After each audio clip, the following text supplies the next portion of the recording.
অহা 1 এপ্ৰিলৰ পৰা অৰ্থাৎ অহা কালিৰ পৰা ইলেক্ট্ৰিচিটিৰ বিলতো আমি প্ৰতি ইউনিটত 1 টকা দাম আমি কমাই দিম।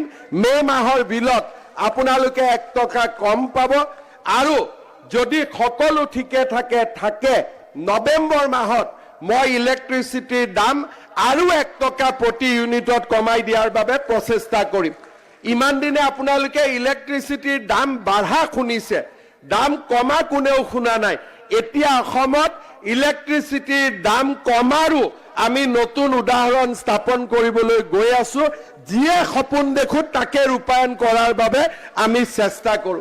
অহা 1 এপ্ৰিলৰ পৰা অৰ্থাৎ অহা কালিৰ পৰা ইলেক্ট্ৰিচিটিৰ বিলতো আমি প্ৰতি ইউনিটত 1 টকা দাম আমি কমাই দিম।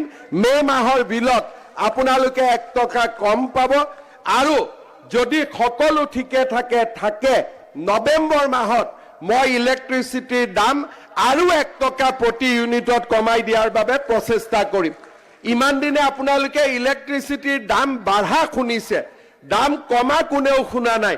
এতিয়া অসমত ইলেক্ট্ৰিচিটিৰ দাম কমাৰো আমি নতুন উদাহৰণ স্থাপন কৰিবলৈ গৈ আছো।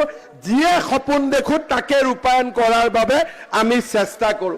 অহা 1 এপ্ৰিলৰ পৰা অৰ্থাৎ অহা কালিৰ পৰা ইলেক্ট্ৰিচিটিৰ বিলতো আমি প্ৰতি ইউনিটত 1 টকা দাম আমি কমাই দিম।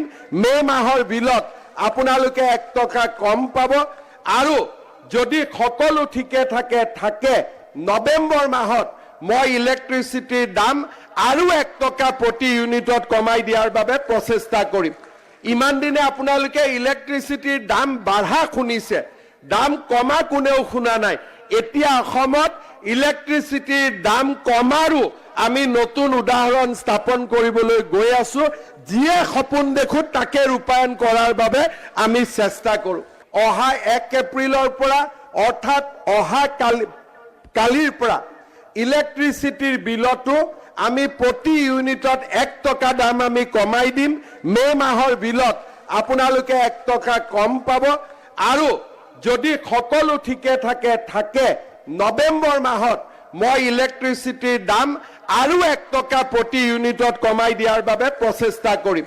ইমান দিনে আপোনালোকে ইলেক্ট্ৰিচিটিৰ দাম বাঢ়া শুনিছে, দাম কমা কোনেও শুনা নাই।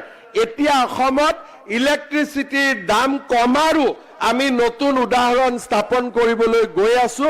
যিয়ে সপোন দেখো তাকে ৰূপায়ণ কৰাৰ বাবে আমি চেষ্টা কৰো।